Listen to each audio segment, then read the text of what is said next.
Assalamu alaikum students. Today we are learning about sounds of vowels in our wording pronunciation. आज हम vowels के उस role को पढ़ेंगे कि हमारी जो प्रोनाउंसिएशन है, हमारी जो तलफ़्फ़ुज़ की या अल्फाज की अदायगी होती है इंग्लिश लैंग्वेज के अंदर, उनमें वाउल्स का क्या रोल है। पहली बात तो ये है कि ये लफ्ज़ वावल नहीं है, वाउल्स है। कोई भी वर्ड इंग्लिश लैंग्वेज के अंदर वाउल्स के बगैर ना कोई वर्ड बोला जा सकता है और ना कोई लिखा जा सकता है। सो जब तक हमें वाउल्स के रोल का नहीं पता चल जाएगा कि तलफ़्फ़ुज़ की अदायगी के अंदर वाउल्स का क्या रोल है, उस वक्त तक हम किसी भी वर्ड को प्रोनाउंशिएट नहीं कर पाएंगे। इंग्लिश अल्फ़ाबेट्स के अंदर टोटल 5 हैं, लेकिन इनकी जो साउंड्स हैं वो 20 हैं। टोटल अल्फ़ाबेट 26 है और इनकी टोटल जो फनीम्स बनती हैं, टोटल साउंड्स बनती हैं वो 44 है। उनमें जो 5 वाउल्स हैं उनकी जो साउंड्स हैं वो 20 हैं। इससे पहले मैं वाउल्स की 20 साउंड पर अपना लेक्चर रिकॉर्ड कर चुका हूँ, वो मेरे चैनल पे मौजूद है। मेरा जो आज का लेक्चर है वो वाउल्स की 20 फनीम्स पर नहीं है, सिर्फ प्रोनाउंसिएशन ऑफ द वर्ड्स है। इसमें मैंने वाउल्स को 2 साउंड्स में तकसीम किया है, एक शॉर्ट साउंड और दूसरी लॉन्ग साउंड। जो लॉन्ग साउंड है वो वाउल्स की प्राइमरी साउंड है और जो शॉर्ट साउंड है वो वाउल्स की सेकेंडरी साउंड है। सबसे पहले हम वाउल्स की साउंड को पढ़ते हैं और वाउल्स की लॉन्ग और शॉर्ट यानी प्राइमरी और सेकेंडरी साउंड्स को पढ़ते हैं। फिर हम देखेंगे कि वर्ड्स की प्रोनाउंसिएशन के अंदर, वर्ड्स की अदायगी के अंदर इनकी साउंड्स का, इनकी शॉर्ट और लॉन्ग साउंड्स का क्या असर है, क्या इफेक्ट है। तो सबसे पहले long sound A, E, I, O, U. जो वाउल्स की लॉन्ग साउंड है, जो उसकी प्राइमरी साउंड है, वो बिल्कुल जिस तरह हम नॉर्मल ABC को, अल्फ़ाबेट्स को प्रोनाउंशिएट करते हैं, अदा करते हैं, सेम उसी तरह होती हैं। फिर मैं रिपीट करता हूँ, ए, ई, आई, ओ, यू। और जो शॉर्ट साउंड कुछ इस तरह है। अभी ए, इसको लंबा नहीं खींचना, ए, सिर्फ ए, और इसको पढ़ना है ए, ए, ई, ओ, आ। आई रिपीट अगेन, ए, ई, ओ, आ।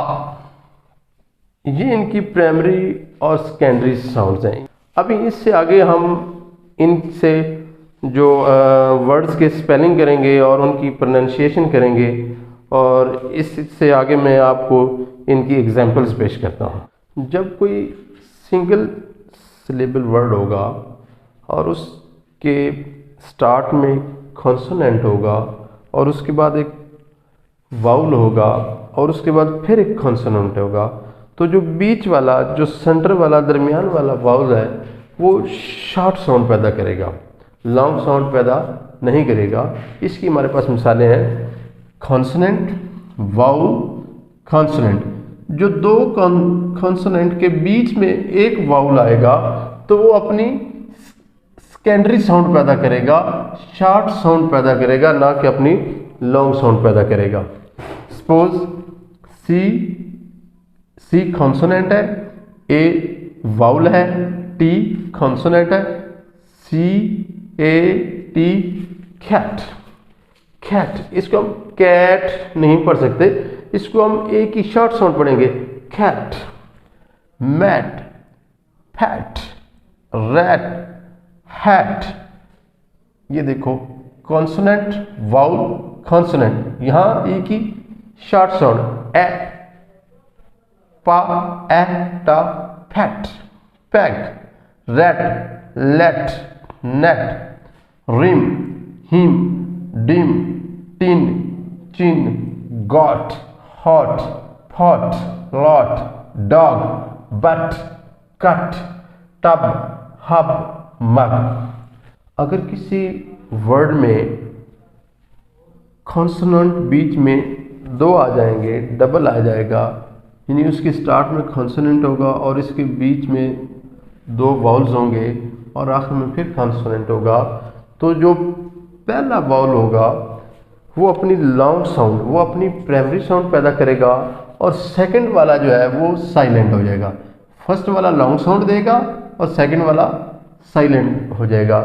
तो इसकी हमारे पास एग्जांपल्स हैं, meet, heat, NEAT, neat, read, sheet, heel, deal, steel, pale, mail, bell, tell. ये इसकी हमारे पास एग्जांपल हैं। इनके देख लो दरमियान में वाउल जो है वो दो दो हैं। सो इनमें जो पहला वाउल है वो लॉन्ग साउंड है और सेकंड वाला जो है वो साइलेंट है। सो इस तरह अगर किसी वर्ड में पहला लेटर कॉन्सोनेंट होगा और सेकंड वाला वाउल होगा और उससे अगला फिर कॉन्सोनेंट होगा और आखिर में उसकी ई लेटर आएगा, तो जो दो कॉन्सोनेंट के बीच वाला ये वाउल है ये लॉन्ग साउंड में होगा, प्राइमरी साउंड में होगा, और जो आखिर वाला ई है ये साइलेंट हो जाएगा। जो आखिर वाला ई है वो साइलेंट हो जाएगा। सपोज इसकी एग्जांपल्स हैं फाइल, माइल, पाइल, काइट। ये फाइल में ये consonant vowel in primary sound यानी long sound, consonant E silent है। So file, mile, pile, kite. Cake, make, bake, take, mule, tube, route, हो। अगर किसी वर्ड के अंदर सिर्फ दो ही लेटर होंगे और वो पहला लेटर जो है वो कॉन्सोनेंट हो और सेकंड वाला जो लेटर है वो वाउल हो, तो उसमें जो सेकंड वाला लेटर ये जो वाउल होगा वो अपनी लॉन्ग साउंड, प्राइमरी साउंड पैदा करेगा। So examples he, she, me, be, we, high, die, shy, my. ये जो एस और एच है ना, ये सिंगल साउंड पैदा कर रहा है। जब कोई दो ही लेटर यानी दो हरूफ ही मिलकर एक साउंड पैदा करें, यानी हे दो हर्फ मिलकर एक हर्फ की ही आवाज़ पैदा करें, तो उसको हम डाईग्राफ कहते हैं। तो इसमें एस एच जो शी है ये डाईग्राफ के तौर पर इस्तेमाल हुआ है। इस तरह ये शाई में भी अगर कोई वाउल अकेला आएगा कभी, तो वो अपनी लॉन्ग साउंड, अपनी प्राइमरी साउंड में आएगा। जिस तरह हम कभी लिखते हैं आई लिखते हैं, आई लिखते हैं, या हम यू लिख दें, ई लिख दें। तो जब भी कोई वाउल अकेला आएगा मतलब तो तब वो अपनी लॉन्ग साउंड में आएगा। जब भी कोई वाउल अकेला आएगा तो वो अपनी लॉन्ग साउंड में आएगा। मसलन आई, यू, ई, ओ। इसका लास्ट एंड इम्पॉर्टेंट रूल अभी मैं आपको बताता हूँ।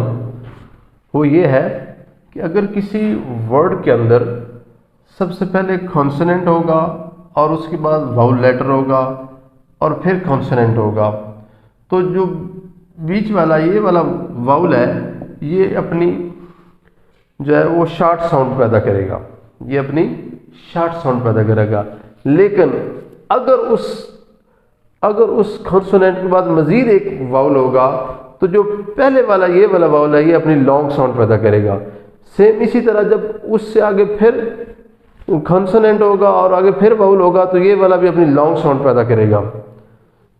अच्छा, फिर इसके बाद अगर ये तरतीब इस तरह चलती जाएगी तो जो पहले वाला है ये लॉन्ग साउंड होता जाएगा, अगला शॉर्ट साउंड, अगर उसके बाद भी कॉन्सोनेंट वाउल आता है तो फिर वो भी लॉन्ग साउंड हो जाएगा, और आखिरी वाला जो है वो या तो साइलेंट हो जाता है या फिर वो शॉर्ट साउंड पैदा करता है। तो इसकी मिसाल हम एक बड़े वर्ड की लेते हैं, जैसे डॉक्यूमेंट लफ्ज़ है, ये लफ्ज़ डॉक्यूमेंट नहीं होता, डॉक्यूमेंट होता है। ये डी, डॉक्यूमेंट का डी जो है ये कॉन्सोनेंट है, ओ वाउल है, सी कॉन्सोनेंट है, यू वाउल है, एम कॉन्सोनेंट है, ई वाउल है, एन कॉन्सोनेंट, टी। तो पहले ये जो वाउल ओ है, ये सी और डी के दरमियान आया तो ये शॉर्ट साउंड था, लेकिन जो ही इसकी आगे फिर वाउल आया तो ये भी लॉन्ग साउंड में हो गया। इस तरह इसके आगे कॉन्सोनेंट और फिर वाउल आया तो ये फिर लॉन्ग साउंड में हो गया। और अभी इसके आगे ये रूल अप्लाई नहीं हो रहा है, यानी एन के बाद कोई वाउल लेटर नहीं आ रहा है, तो लिहाजा अभी ये ई जो है ये शॉर्ट साउंड पैदा करेगा। सो अब हम इस वर्ड को पढ़ेंगे, डॉक्यूमेंट, डॉक्यूमेंट। अभी आपने पढ़ा कि वर्ड्स के प्रोनंसिएशन में वाउल्स लेटर की क्या अहमियत है। सो हम कोई भी लेटर, इंग्लिश लैंग्वेज का कोई भी लेटर वाउल्स के बगैर प्रोनंशिएट नहीं कर पाते हैं। तो प्रोनंसिएशन को समझने के लिए, वर्ड्स की प्रोनंसिएशन को समझने के लिए वाउल्स की साउंड को समझना लाजमी है।